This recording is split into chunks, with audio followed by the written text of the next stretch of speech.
ప్రార్థనా పరులంటే కావలి వాళ్ళండి. ప్రార్థనా విజ్ఞాపనాకర్తలంటే కావలోళ్ళండి. ఈ కావలి కాసే ప్రార్థనా పరులు నిద్రపోతే సేవకులు లేదు, పరిచారకులు లేదు, విశ్వాసులు లేదు, అందరూ కొల్లగొట్టబడతారు, దెబ్బతింటారు. ఏ విధంగానైనా దెబ్బతినొచ్చు, ఆత్మీయంగా దెబ్బతినొచ్చు, భౌతికంగానైనా దెబ్బతినొచ్చు. ఎంతమందికి ఇంట్రెస్ట్గా వినాలనిపిస్తుంది ఈ విషయాలు? ఒకసారి చేతులు ఎత్తండి. థ్యాంక్ యూ, పరువు నిలబెట్టారు. జాగ్రత్తగా వినండి, లైవ్లో వీక్షించే వాళ్ళు సైతం వినండి. దేవుడు అన్యాయస్తుడు కాడమ్మా. ఆయన సేవ చేయించుకొని నిన్ను అట్లాగే వదిలిపెట్టేవాడు కాదు. నువ్వు ఆయన కొరకు గోరంత చేస్తే కొండంత నీకు దాచిపెట్టే మంచి దేవుడు మన దేవుడు. నువ్వు ఆయన కొరకు గోరంత చేస్తే కొండంత దాచిపెట్టే దేవుడు. ఒట్టి మాటలు కాదు ఇవి, నిజం నేను చెప్పేది. పేతురు కాసేపు దోణి ఇచ్చాడు ఎక్కి నిలబడి వాక్యం చెప్పడానికి. ఒక దోణిలో నిలబడటానికి స్థలం ఇచ్చినందుకు పేతురుకు 2 దోణులు మునిగి అంత చేపలు ఇచ్చాడు. అది ఆయన మనసు. 5 రొట్టెలు 2 చేపలు పిల్లవాడు ఇదిగో నా ఆహారం అని తీసుకొచ్చి ఏసైకి ఇస్తే, 5 రొట్టెలు 2 చేపలు ఏసైకి తెచ్చిస్తే 5,000 మంది పురుషులు, అంతకంటే ఎక్కువ మంది స్త్రీలు, పిల్లలు అందరి కడుపులు నింపి 5 రొట్టెలు 2 చేపలు ఇచ్చిన పిల్లవాడికి మొత్తం 12 గంపలు మిగిల్చి ఇచ్చాడు. తినుపోరని ఆడ తింటాడు వాడు. ఏమండి, తన దాసుడైన ఏలియాకు చిన్న అప్పం చేయడానికి ఇష్టపడిన ఆ తల్లికి చిన్న అప్పం ఎక్కడ? 3.5 సంవత్సరం కరువు కాలం తీరేంత వరకు రొట్టెలు ఎక్కడ? చిన్న అప్పం. ఏలియా అంటాడు, ఆ చేత్తోనే అంత అప్పం తీసుకొని రమ్మా, ఆకలి అవుతుంది అంటే. అయ్యా, తొట్టిలో పట్టెడు పిండి, బుడ్డిలో కొంచెం నూనె తప్ప ఏమీ లేదు అంటే, అందులోనే చిన్న కొంచెం తీసుకొనిరా, దేవుడు నిన్ను ఆశీర్వదిస్తున్నాడు, లేపో నీకు సమృద్ధిని ఇస్తున్నాడు, పో, కరువు కాలం తీరేంత వరకు ఆ తొట్టిలో పిండి దరగదు, ఆ బుడ్డిలో నూనె దరగదు, పోమన్నాడు. దేవునికి మహిమ కలుగును గాక. కొంచెం గోరంతా మనం సేవ చేస్తే కొండంత ప్రతిఫలం ఇచ్చే దేవుడు నా దేవుడు, నమ్మదగిన దేవుడు, అన్యాయస్తుడు గాడు నా దేవుడు. ఆయన అన్యాయస్తుడు గాడండి. ఇక్కడ ఇస్తాడు ప్రతిఫలం, అక్కడ కూడా ఇస్తాడు. ఇక్కడ ఇస్తాడు 100 అంతలు అన్నాడు. నా నిమిత్తం ఎవరైనా ఏదైనా కోల్పోతే దానికి ప్రతిగా 100 అంతలు తిరిగి నేను దయచేయగలవాణ్ణి అని చెప్పాడు ఆయన. ఇహమందు 100 రెట్లును, పరమందును అనేక రెట్లు పొందుతారు అన్నాడు. యేసయ్యే అన్నాడు ఈ మాట, వాక్యంలో ఉంది. కాబట్టి నువ్వు ఏ విధంగానైనా సేవ చేస్తే, నువ్వు ప్రవచన సేవ చేస్తావో, ప్రార్థన సేవ చేస్తావో, కాపరిత్వపు సేవ చేస్తావో, సువార్తికు సేవ చేస్తావో, పరిమళించే సాక్ష్య సేవ చేస్తావో, సంఘ సేవ చేస్తావో, పరిచారక సేవ చేస్తావో, దేవుని కొరకంటూ నువ్వు ఏది చేసినా నిన్ను మర్చిపోయే అన్యాయస్తుడైతే నా దేవుడు కాడు. అర్థమైందా? పరీక్ష కోసం కొన్ని ప్రతికూలతలు అనుమతించవచ్చు, కానీ పరీక్షాకాలం పూర్తయి నీ విశ్వాసం నిగ్గుదేలినప్పుడు నువ్వు పట్టుజాలనంతగా దీవెనల వర్షం కుమ్మరించే దేవుడు నా దేవుడు.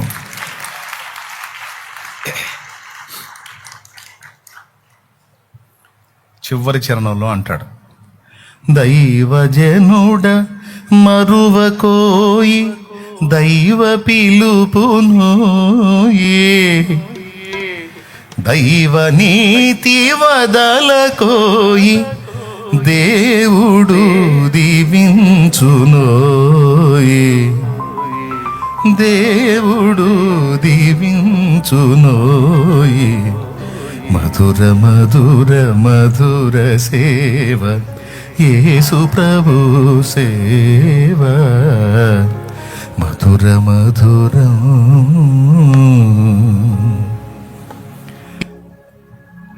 కావలివారు అనే పేరు పెట్టాడు. ప్రార్థనా సేవ చేసే వాళ్ళకి ఎంత గొప్పగా ఆధిక్యత వచ్చిందో చూడండి. నేనేం చేస్తున్నాను అన్నయ్య, మీరన్నా వెళ్ళి వాక్యం చెబుతున్నారు, సేవ చేస్తున్నారు, ప్రకటిస్తున్నారు. నేనేం చేస్తున్నాను అన్నయ్య, 4 గోడల మధ్యలో కూర్చొని ప్రార్థన చేయటమే కన్నయ్య, నా వల్ల ఎవరికి ప్రయోజనం ఉందన్నయ్య అనుకుంటున్నావో పిచ్చి సోదరి సోదరుడా. దేవుడు నీకు పెట్టిన పేరు కావలి కత్తే, కావలివాడు.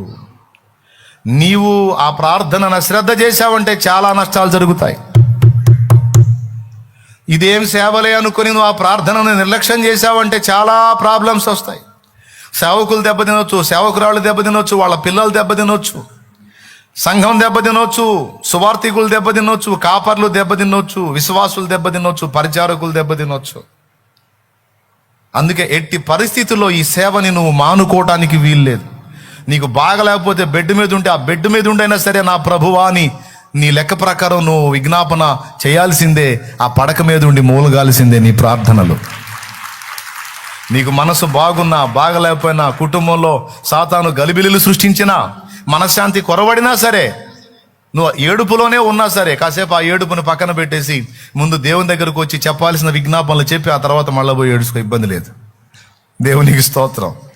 కానీ నీ వద్ద నుండి దేవునికి వెళ్ళాల్సినటువంటి రిపోర్ట్ ఎప్పటికప్పుడు వెళ్ళాలి. నీవు కావలి, దేవుడు నియమించిన కావలివి నువ్వు. గుర్తుపెట్టుకో, గుండెల్లో భద్రం చేసుకో. అలాగే పేపర్తో పేపర్ మీద రాసుకో. దేవుడు నియమించిన కావలిని నేను రెప్పవాల్చానంటే సంఘము దెబ్బతింటుంది. ఎట్టి పరిస్థితుల్లో నేను అశ్రద్ధ చేయకూడదు అని రాసుకోయా. ప్రార్థనా సేవ అనేది ఒకటి ఉందని తెలుసు కదా మీకు. రెండవ పేరు ఏం పెట్టాడు? ఒకటి కావలి, రెండవది జ్ఞాపకకర్తలు అని పిలిచాడు దేవుడు. సువార్త ప్రకటించే వాళ్ళని జ్ఞాపకకర్తలల్లా, వాళ్ళు సమాజాన్ని మేల్కొల్పేవాళ్ళు. కాపరి, సంఘ కాపరి అంటే నేను అనుకోండి, నాకు జ్ఞాపకకర్త అని పిలువలా, సంఘాన్ని మేల్కొల్పే కాపరి. మరి నన్ను, సువార్థికుణ్ణి, సంఘాన్ని, అందరినీ దేవుని ముందు జ్ఞాపకం చేసే జ్ఞాపకకర్తలు ప్రార్థనాపరులే.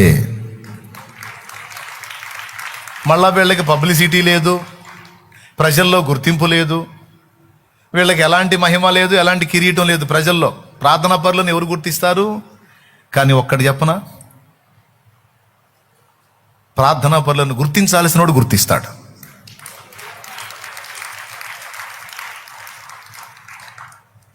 దేవుడే గుర్తిస్తాడు, దేవుడే ప్రతిఫలం ఇస్తాడు. మీలో ఎంతమంది నా కోసం చేతులు ఎత్తుతున్నారో నాకు తెలియదు. ఎన్ని ఆటుపోట్లో తట్టుకొని నేను ఈ రోజు వరకు నిలబడటానికి నేను చేసే ప్రార్థన కొరగానిదని నేను అనుకుంటున్నాను, కొద్ది గొప్ప ప్రార్థన.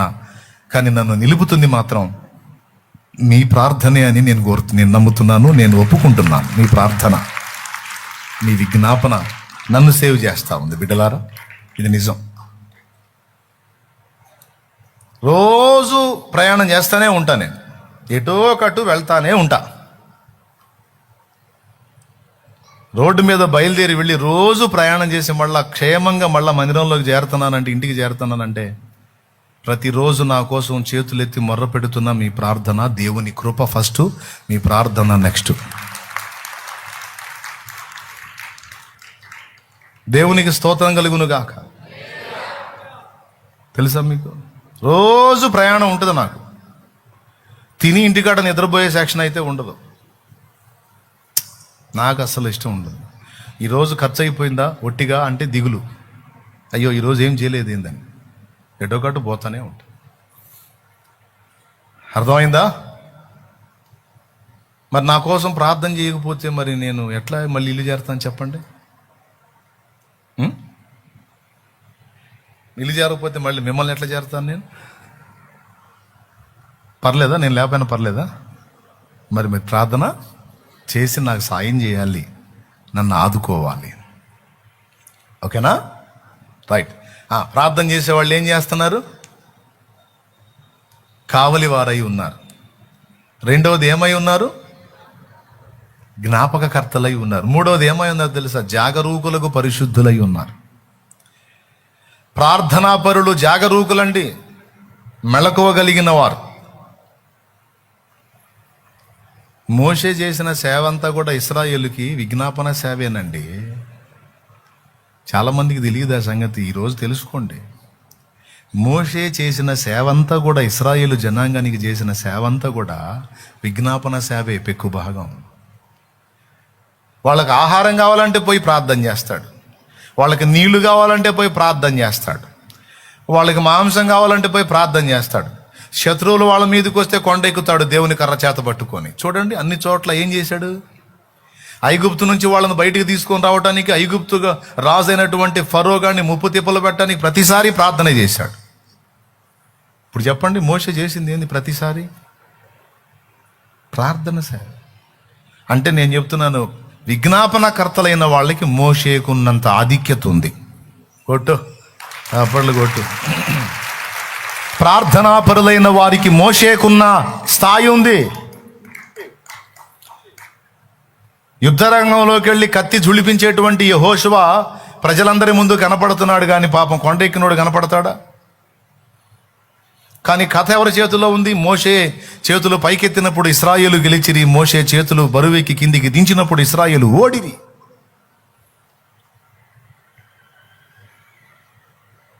మళ్ళీ పాపం అట్లనే నొప్పులేసినా మళ్ళా చేతులు పైకెత్తి అయ్యా. ఈ తంతు చూశారు హూరు అహరోను ఇద్దరు. చూసి ఆయనకు రాయి తీసుకొచ్చి కూర్చోబెట్టి, నువ్వు ఇప్పుడు చేతులు పైకెత్తని పైకెత్తిచ్చి, ఇటు ఒకడు అటు ఒకడు, ఈ చేతిన ఒకడు ఆ చేతిన ఒకడు ఆదుకొనగా సూర్యుడు అస్తమించే వరకు మోషే చేతులు నిలిచెను అనుంది. ఇశ్రాయేలు గెలిచెను. అంటే ఇశ్రాయేలు గెలుపు మోషే చేతులెత్తుట మీద ఆధారపడి ఉందనే సంగతి మనం మర్చిపోకూడదు. నిర్గమాకాండం 17వ అధ్యాయంలో ఈ సంగతి రాయబడి ఉంటుంది. నిర్గమాకాండం 17:8. జస్ట్ గుర్తు రాసుకోండి, మ్యాటర్ మీకు తెలుసు, చాలాసార్లు చెప్పాను నేను. ఇప్పుడు చెప్పండి, యుద్ధరంగంలో కత్తి జుళిపిస్తున్నటువంటి యెహోషువ అంటే అందరూ వీరుడు అంటారు, కానీ అసలు విజయం ఎక్కడుంది? ప్రార్థించేటువంటి వ్యక్తి దగ్గర ఉంది. రహస్యం అక్కడుంది. ఈ విషయాన్ని గమనించే మన ప్రభు అయిన యేసుక్రీస్తు సహా ప్రజలలో తిరిగింది కొంచెం అయితే, ప్రజల పక్షంగా తండ్రి ముందుకు వెళ్ళి ప్రార్థించింది మరి ఎక్కువ. కాబట్టి ప్రార్థనా పరులు యేసు ప్రభు స్థాయిని, మోషే స్థాయిని దాదాపు అందుకున్నట్టే అనే సంగతి మీరు ఈరోజు గుర్తించాలి. దేవునికి మహిమ కలుగునుగా. ఒట్టిదేలే, నువ్వు మా చేత ప్రార్థన చేయించాలని ఇవన్నీ చెబుతున్నావు అంటారా? సరే, అలాగైనా అనుకోండి. ఏ విధం చేతనైతేనే నేను మిమ్మల్ని ప్రార్థనకు రేపటమే కదా నా పిలుపు.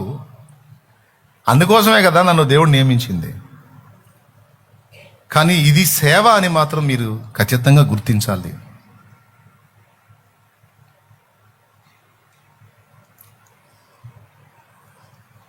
ఏమని పిలిచాడు? ప్రార్థనా పరులు ఎవరట? కావలివారు. రెండవది జ్ఞాపకర్తలు. మూడవది జాగరూకులు. నాలుగవది ఆదుకునేవారు. ఐదవది సేవకులు. సేవకులు ప్రార్థన చేసేవారు సేవ చేస్తున్నారు. ఇంకా చెప్పాలంటే మిగిలిన సేవలంటే అన్నిటికంటే కూడా ఉత్తమమైన సేవ చేస్తున్నారు. నేను చెప్తున్నాను, సాతానుగాడు ప్రార్థనా పరులకు భయపడినంత ప్రసంగికులు కూడా భయపడ్డావు. రాసుకో, సూక్తి సూపరం. సూక్తి కాదు, అది వాస్తవం. సాతానుగాడు ప్రార్థనా పరులకు భయపడినంత ప్రసంగికులు కూడా భయపడ్డావు.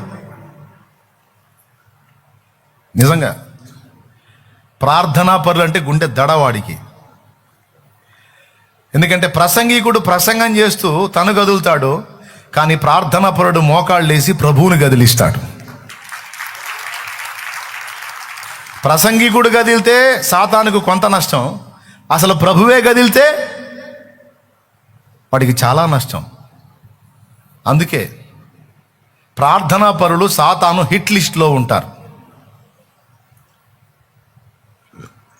ప్రార్థనా పరులు సాతాను హిట్ లిస్ట్లో ఉంటారు. అయినా సరే దేవుడు మీకు తోడుగా ఉంటాడు. దేవుడు మనకు తోడుగా ఉంటాడు.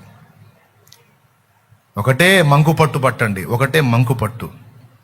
నా ఊపిరి ఉన్నంత వరకు ప్రార్థించుట నేను మానను. సరే, దేవుడు నాకు బహుమానం ఇవ్వకపోని నేను చేయగలిగిన సేవ అదే చేస్తా. నా ఊపిరి ఉన్నంత వరకు నేను అంగలారుస్తా, మొరపెడతా, గోజాడతా. ప్రతిరోజు నా తండ్రి ముందుకి నా విజ్ఞాపనలు తీసుకెళ్ళి నా తండ్రికి జ్ఞాపకం చేస్తా. ఇందాక ఆత్మలు అన్ని జనుల కోసం ఎలా ప్రార్థించాలో చెప్పాను. అలాగా మా కొరకు కూడా మీరు ప్రార్థన చేయాలి, ఆ విధంగా సాయం చేయాలి. మీరు ప్రార్థన చేసినందుననే ఆ తలంపులు ఇచ్చాడు. మంచి ఉపదేశాలు దేవుడిచ్చి అనేక మందిని ఎక్కడెక్కడో ఉన్న వాళ్ళని, లక్షలాది మందిని ప్రభావితం చేశాడు అంటే నీ ప్రార్థనల ఫలమే. లేకపోతే నా గొప్పతనం ఏముంది, నేనేం పెద్ద మొనగాడిని అయింది, ఎవరికంటే నేను ఎక్కువ?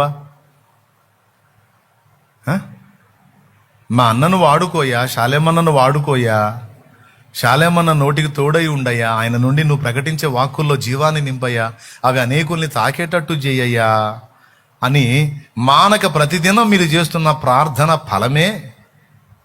ఆ ఉపదేశం జీవసహితమే అనేకుల్ని తాగుతుందంటే అదే కారణం. ఒక పాట తాకిందంటే అదే కారణం. ఒక పాట కొన్ని ఆత్మహత్యలను ఆపిందంటే అదే కారణం. ఎన్నో ఆత్మహత్యలు ఆగినాయండి, దేవుని కృప. కొన్ని ఆదరణ గీతాలు ఉన్నాయి. ఆ ఆదరణ గీతాలు మనుషుల్ని తాకినప్పుడు చద్దామనుకొని వెళ్ళిన వాళ్ళు కూడా వెనక్కి వచ్చిన వాళ్ళు ఉన్నారని వాళ్ళే ఫోన్ చేసి చెప్పారు, దేవునికి మహిమ కలుగును గాక. ఇదంతా మీ ప్రార్థనల ఫలం. ఒక వాక్యం చెప్పి 4 ఆత్మల్ని రక్షణలో నడిపించానంటే అది మీ ప్రార్థనా ఫలమే. మీకు తెలియదు ఆ సంగతి, మీరు ప్రార్థించినందునే జరిగింది.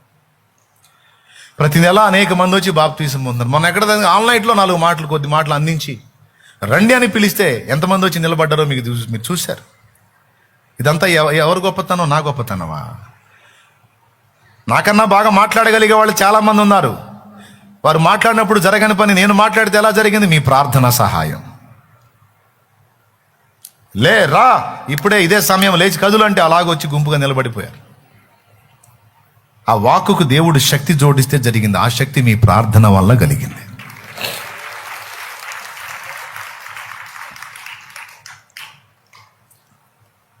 సేవకుడు ప్రకటించేవాడై ఉంటే, సేవకునాగా నువ్వు వెళ్ళు, నీ పక్షంగా నేను మోకాళ్ళు వేస్తా, పోయి ఆ ప్రాంతం దర్శించబడిద్ది పో. ఈరోజు ఫలానా దగ్గర వాక్యం చెప్పడానికి వెళ్తున్నావు కదా, వెళ్ళు, నేను ఇక్కడ నీ కోసం మోకాళ్ళు వేస్తాను. నా తండ్రి నిన్ను వాడుకుంటాడు. నిన్ను వాడుకోవాలని నేను ప్రార్థన చేస్తానని దైవజనుడిని వెన్ను తట్టి పంపించాలమ్మా దైవజనురాలు. భర్త సేవకి వెళ్ళి భర్త వాక్యం చెప్పడానికి వెళ్తే దైవజనురాలు సెల్ ఫోన్ పెట్టుకొని చూడటం కాదమ్మా. సెల్ ఫోన్లో వాక్యం వింటే తప్పు లేదు, లోక చెత్త చూడతా కూర్చోకూడదండి. ఈరోజు నీ దాసుడు వెళ్ళాడు, ప్రభువా నీ దాసుడిని వాడుకో. నీ కొడుకు వెళ్ళి వాక్యం చెబుతున్నాడంటే, ఓ తల్లి నీ కొడుకు కోసం నీ కన్నీళ్ళు ఉండాలి. నాకు బిడ్డ వెళ్ళాడయ్యా, ఏసయ్యా వచ్చిరాని మాటలయ్యా, వాడు పసిబిడ్డయ్యా, వాడు తెలియనోడయ్యా, నీ పక్షంగా నిలబడ్డాడయ్యా, అయ్యా వాడి నోటికి తోడయ్యుండు, నీవు వాడిని వాడుకో అని అమ్మ కన్నీళ్ళు, భార్య కన్నీళ్ళు.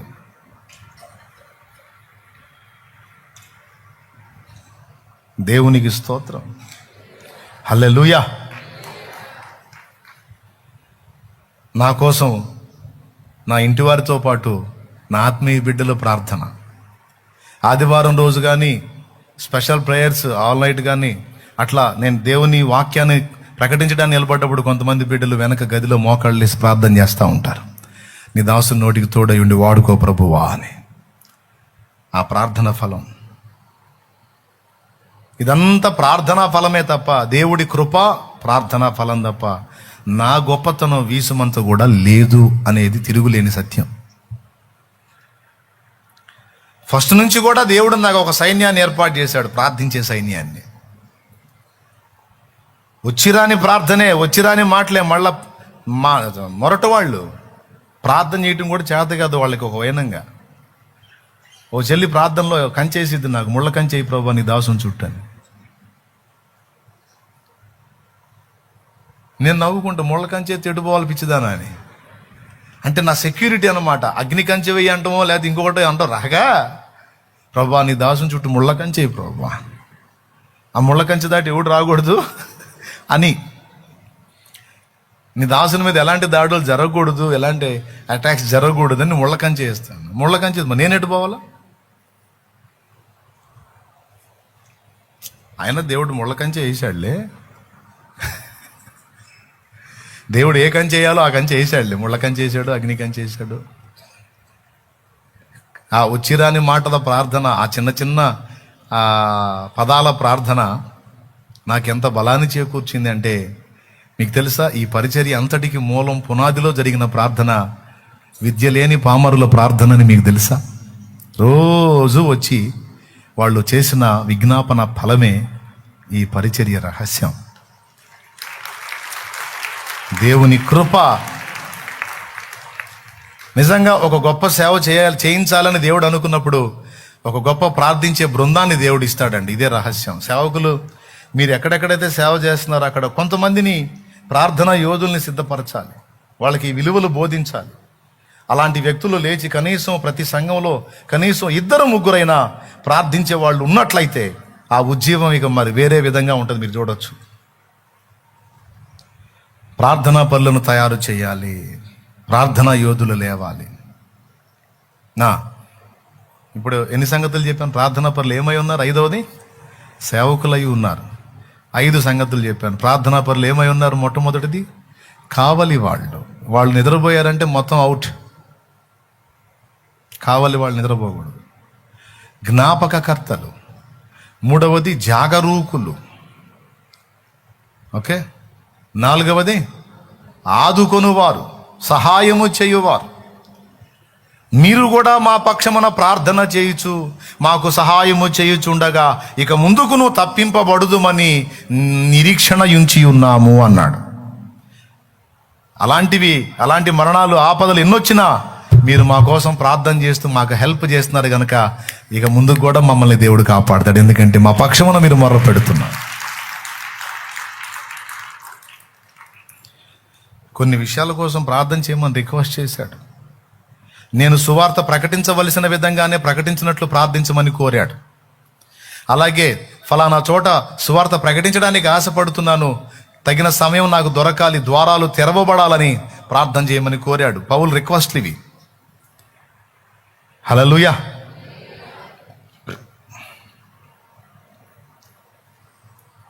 అలా మీరు ప్రార్థన చేయండి. ఎప్పుడైతే మీరు ఇలాగా దేవుని పని చేస్తారో గుర్తుపెట్టుకోండి, దేవుడు అన్యాయస్తుడు కాడని ముందే చెప్పా. దేవుడు అన్యాయస్తుడు కాడు. ఎప్పుడైతే మీరు కావలివారుగా ఉండి, జ్ఞాపకకర్తలుగా ఉండి, జాగరూకులకు పరిశుద్ధులుగా ఉండి, ఆదుకొనువారుగా ఉండి, ప్రార్థన సేవకులై ఉన్నారో ఈ గొప్ప సేవ చేసే మిమ్మల్ని నా తండ్రి అశ్రద్ధ చెయ్యడు.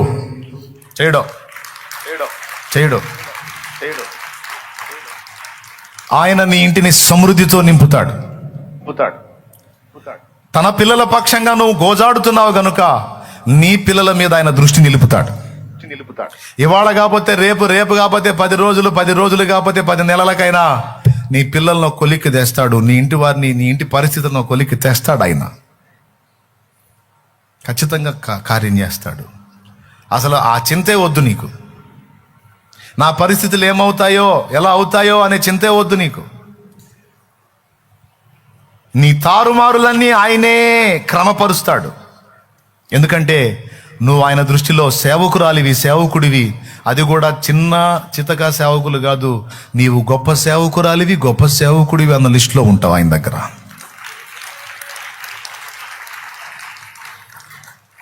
చాలాసార్లు సాతాను నీలో అవిశ్వాసాన్ని పుట్టిస్తాడు. అవిశ్వాసం అన్ని పాపాల కంటే పెద్ద పాపం. వాడు ఏం అవిశ్వాసం పుట్టిస్తాడో తెలుసా? రోజు మూలుగుతున్నావు, అసలు నీ ప్రార్థన దేవుడిని ఇవన్నీ జరుగుతాయి అంటావా? ఆ రోజు ఇది యంత్రంలాగా అదే పనిగా చేస్తా ఉన్నావు. నీ ప్రార్థన నిజంగా దేవుడు వింటాడా? నిజంగా నీ ప్రార్థనలకు జవాబులు వస్తాయా? నువ్వు అడిగాయని జరుగుతాయా? ఏందో నీ భ్రమ అని ఒక నిర్లిప్తత, నిరాశ, ఆ అవిశ్వాసం నీలోకి వచ్చేటట్టు చేస్తాడు వాడు. రానియొద్దు. ఒరే సైతానా, నా దేవుడు మాట తప్పడు. అడుగుడి, వెదకుడి, తట్టుడి, అడుగు ప్రతివాడును అన్నాడు. వెదకు ప్రతివానికి దొరుకును, తట్టు ప్రతివానికి తీయబడును అన్నాడు. ఆ మాట అబద్ధమా? నాకు మొర్ర పెట్టుము అన్నాడు. ఆ మాట అబద్ధమా? నీకు ఉత్తరం ఇస్తానన్నాడు. ఆ మాట అబద్ధమా? ప్రతి విషయమును గూర్చి ప్రార్థన విజ్ఞాపనము చేత కృతజ్ఞతాపూర్వకంగా మీ మనవులు చెప్పండి అన్నాడు. అది అబద్ధమా? ఇన్నిసార్లు నాకు చెప్పండి, చెప్పండి, అడగండి, అడగండి అని ఇంతగా మొత్తుకొని గ్రంథంలో రాయించినోడు నా ప్రార్థన వినడా? నువ్వే ఊడరా చెప్పడానికి? సైతాన్ పోయేసునాములో అవిశ్వాసమా, పోయేసునాములో అవిశ్వాసాన్ని పుట్టించే సాతానా, ఏసునాములో ఇప్పుడే దూరమైపోదువుగా అని వాడిని గద్దించి నువ్వు ప్రార్థన చేయాల్సిందే. ఈ సంగతులు అన్నీ అడిగి నీ విషయాలు కూడా 4 ముక్కలు అట్లా అడిగి వదిలేసే, అన్ని ఆయన చూసుకుంటాడు. నేను చెప్పింది ఎంతమందికి అర్థమైంది? దేవునికి స్తోత్రం. నిజంగా అర్థమైందా? అర్థం కాకపోయినా చేతులు ఎత్తారా? పద్దాకల మొద్దులాగా ఉండకండి, కాస్త చురుకు రావాలి. మరి ఇంకొకటి కూడా ఫైనల్గా చెప్తున్నాను, ఈ సేవ, ఈ ప్రార్థనా సేవ భూమి మీద నువ్వు ఉన్నంత వరకే చేయడానికి నీకు అవకాశం ఉంది. ఈ సేవ కాదు, ఏ సేవ అయినా. ఇది ఫినిషింగ్ టచ్, ముగింపు. ఈ సేవే కాదు, ఏ సేవ అయినా నువ్వు చేయడానికి నీకు టైం ఎంతవరకు ఉందంటే భూమి మీద నువ్వు నేను ఉన్నంత వరకే ఈ టైం. ఇక్కడ నుండి దాటి అవతలకి వెళ్ళామా, ప్రభా వామ్మో ఇంత వ్యవహారం ఉందని నాకు తెలియదు ప్రభా, ఒక్క ఛాన్స్ నాయనా మళ్ళీ సేవ చేసి వస్తానంటే లేదు. ఇక 7 సేవలు కూర్చో అయిపోయింది నీ టైం అంటాడు. ప్రభా ప్రార్థనా సేవ చేస్తాను నాయన, సరే ఆడకు బావ పంపిపోతే ఏడ చేస్తానంటే కుదరదు అంటాడు. ఇక్కడ ఏ విజ్ఞాపన చేయటానికి లేదు, ఇక్కడ ప్రయాసములు మాని విశ్రాంతి పొందాలంతే. ప్రకటనలో ఉంది ఆ మాట. పరదైసుకు పోయిన పరిశుద్ధులు ఏం చేస్తారు అంటే ప్రకటనలో చెప్పాడు. ఇక పరదైసుకు చేరిన తర్వాత ఇక నువ్వు ఇంకా పని చేయటానికి లేదు, మళ్ళీ ప్రార్థన చేస్తాను నాయన అంటానికి లేదు. చూడండి 14వ అధ్యాయము, ప్రకటన గ్రంథము 14వ అధ్యాయం 13వ వచనం చూడండి. అంతటా ఇప్పటి నుండి ప్రభునందు మృతునందు మృతులు ధన్యులని వ్రాయుమని పరలోకము నుండి ఒక స్వరము చెప్పగా వింటిని. నిజమే, వారు తమ ప్రయాసములు మానే విశ్రాంతి పొందుతురు. వారి క్రియలు వారి వెంట పోవునని ఆత్మ చెప్పుచున్నాడు. అయిపోయింది, ఇక క్రియలు లేవు, భూమి మీద చేసే క్రియలు లేవు. తమ ప్రయాసములు మాని వారు ఏం పొందుతున్నారు? విశ్రాంతి పొందుతున్నారు. దేవునికి స్తోత్రం. ఇక వాళ్ళు అక్కడికి చేరిన తర్వాత మళ్ళా మనందరం కూర్చొని విజ్ఞాపన చేద్దామా, మనందరం కూర్చొని భూలోకంలో ఆత్మలు రక్షించబడినట్లు మనం ప్రార్థన చేద్దామా, రండి మనం గోజాడదాం, కన్నీరు పెడదాం అంటే ఊరు కూడా అక్కడ. ప్రభా మేము ప్రార్థన సేవ చేస్తాం నాయనా అంటే భూమి మీద ఏం చేసావు నాయనా, అయిపోయింది టైంకి రా, విశ్రాంతి నీకు అంటాడు. ప్రయాసములు లేవు, ఏడుపు లేదు, దుఃఖం లేదు, బాధ లేదు, భారం లేదు, ఇక ఏం లేవు. అందుకే అందరికీ చెప్తున్నామాయ్ జాగ్రత్తగా విను, సేవ చేసే దినాలు భూమి మీద ఉన్న దినాలే. ఈ రోజులు అయిపోయినాయి అనుకో, అయ్యా నేను ఇప్పుడు పోటు పొడిస్తా ప్రభు అంటే పొడిసేవాళ్ళు కూర్చో అంటాడు ఆయన. దేవునికి స్తోత్రం. పెద్దగా చెప్పండి. అక్కడేం చేశా అంటే ప్రభా ఇట్లా నిజంగా ఇట్లా ఉంటుందని అనుకోలేదు ప్రభా. మరి చర్చికి వెళ్ళి వాక్యాలు తగిన్నావుగా, ఇన్నప్పుడు కరెక్టే అనుకున్నాను కానీ తర్వాత నిజంగా అట్లా జరిగిద్ది అంటావా అనుకున్నాను ప్రభా. అందుకే మ్యాటర్ సీరియస్గా తీసుకోలేదు ప్రభా అంటే ఏడిసావు, ఇంతే, ఇంకా అంతవరకు నువ్వు ఎంత చేసావు అంతే, అక్కడ ఇక లేదు, ఇక్కడ చేయడానికి లేదంట. చేయటానికి లేదు. ఇంకొక వింతైన విషయం కూడా చెప్తాను నేను. ఆడ పలకరింపులే సరిపోతాయి, ఒకళ్ళనొకళ్ళు పలకరించుకోవటమే సరిపోద్ది. అందరూ ఒకళ్ళనొకళ్ళు పలకరించుకునేసరికి రాకడొచ్చి వెళ్ళిపోతాం. కాలమానం భూమి మీద ఉన్న కాలమానం, పరలోకంలో ఉన్న పరదైస్లో ఉన్న కాలమానం ఒకటి కాదు. ఇక్కడ మనకి 1000 సంవత్సరాలు గడిస్తే అక్కడ కూడా 1000 ఏళ్ళు గడిచింది అనుకునేరు. ఆహా, ఏమో అక్కడ గంటలు గడవచ్చు అంతే. నిజంగా ఎక్కడ దాకేందుకు సైంటిఫిక్గా కూడా ప్రూవ్ అయింది. భూమి మీద నుండి ఒకడు అంతరిక్షంలోకి వెళ్ళి వేరే గ్రహంలోకి వెళ్ళి ఒక 25 సంవత్సరాలు జీవించి మళ్ళీ భూమి మీదకి వస్తే ఇక్కడ 100 సంవత్సరాలు గడిచిపోయి ఉంటుంది. తెలుసా మీకు ఈ సంగతి? ఏం తెలుసు మనోళ్ళకి, సీరియళ్ళు సినిమాలు తప్ప ఏం తెలియచావదు. అవి కూడా చూడాలా, సైన్స్ సంబంధమైన విషయాలు వాళ్ళు ఏం కనుగొన్నారో, బైబిల్ ఏం లింక్ చేస్తుందో చూడాలా.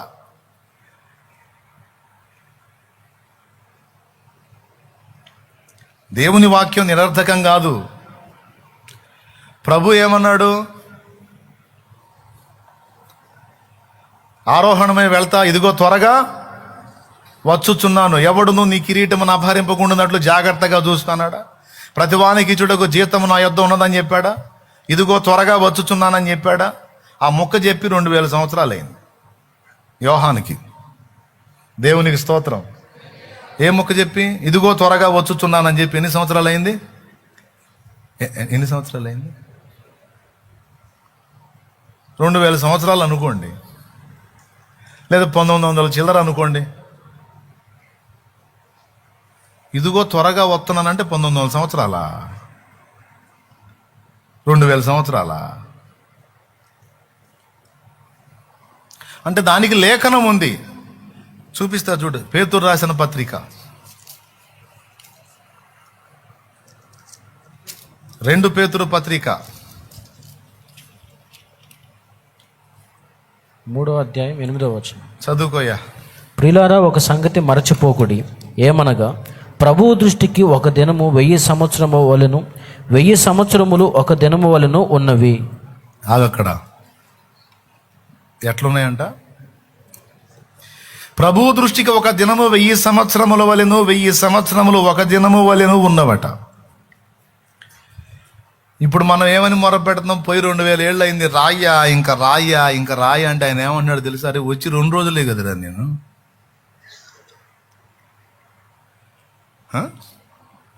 2 రోజులే. 2000 సంవత్సరాలు అంటే ప్రభు దృష్టికి 1000 సంవత్సరాలు.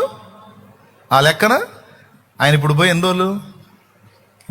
అరే 2 రోజులే కదరా నేను వచ్చి. ఇంకొక రోజు ఆగండ్రా అంటే 1000 ఏళ్ళు ఆగాల మనం. ఒక పూట ఆగండ్రా అంటే 500 సంవత్సరాలు ఆగాల. ఉందా లేదా? నాకదే ఇదిగో వచ్చుచున్నానని చెప్పి అంతు లేకుండా పోయాడు. అంటే ఇప్పుడు ఆయన లెక్క ప్రకారం 2 రోజులే అయింది అన్నట్టు. ఈ లెక్కన పరిశుద్ధులు పరదైసుకు చేరి ఇక అందరూ ఒకరినొకరు పలకరించుకునేసరికి రాకడొచ్చు. ఒరే నువ్వు కూడా వచ్చావా అనేసరికి అయిపోయింది. ఇంకా ప్రార్థన, విజ్ఞాపన, సేవ, నేను అది పొడుతా ఇది పొడుతా అంటే టైం ఏడేడిచిందాడా? ఇప్పుడు కూడా అర్థం కాలేదా? ఏమండి ఎంత క్లియర్గా ఉందో చూడండి. ఇక అందరినీ అక్కడ చేరినాక నువ్వు వచ్చావా పలకరించుకొని సరిపోయింది. పరిశుద్ధుల్ని కలవని సరిపోయింది.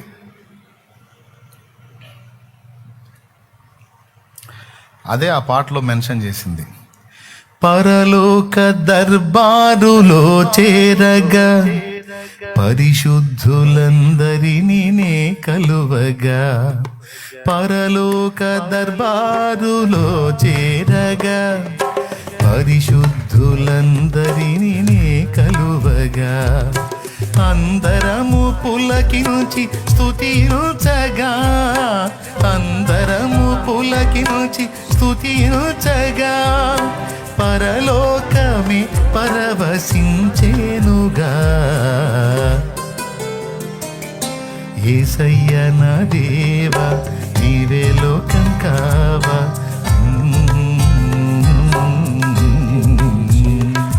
నా గుండెల్లో నీ ఆశ నిండిపోయేను. యేసయ్య నా దేవా. అది సంగతే.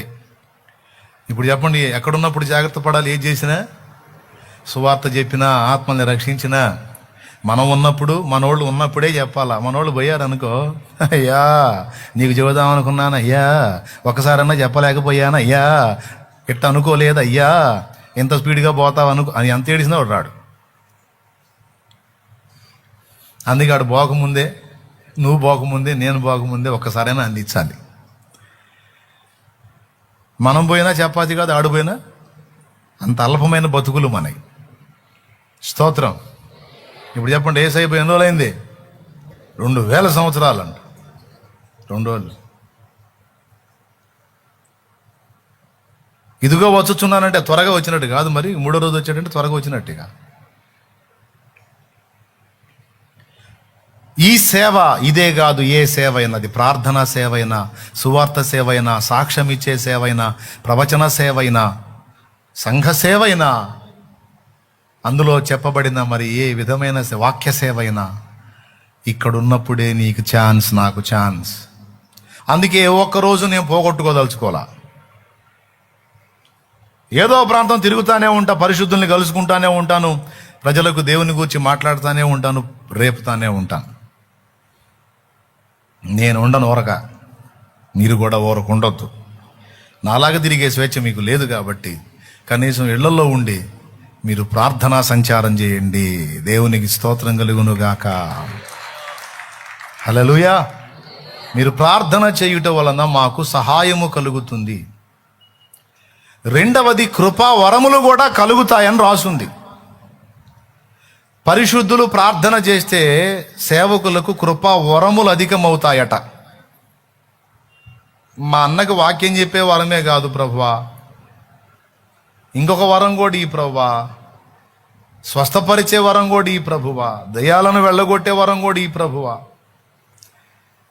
మీ సేవకుల కోసం మీరు మొర్ర పెట్టాలి, సంఘాలు మొర్ర పెట్టాలి.